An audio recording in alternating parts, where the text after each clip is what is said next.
Hi everyone, welcome back to our channel. అందరూ బాగున్నారండి, మేము కూడా చాలా బాగున్నాము. హ్యాపీ సాటర్డే అందరికీ. ఇవి మా చెట్టు మలుపులు 3 days నుంచి దగ్గర అయితే దాస్తున్నారు. ఎందుకంటే రోజు సాటర్డే కదా, మా ఊరు టెంపుల్లో వెంకన్న గౌడ్గా వేయడానికి ఎందుకు ఇప్పుడు ఇవన్నీ గుచ్చుతామన్నమాట 3 గంటల కింద. దండ పెద్దది అవుతుందని ఫస్ట్ అయితే సూదితో కూర్చోడం స్టార్ట్ చేశాను. నాకు సూదితో కన్నా చేతితో మాల ఈజీగా అవుద్ది అనిపించింది.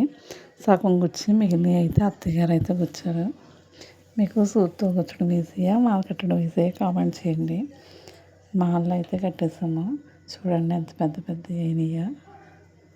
3 days చాలా బాగా అయినాయి. వీడియో నచ్చితే లైక్ చేయండి.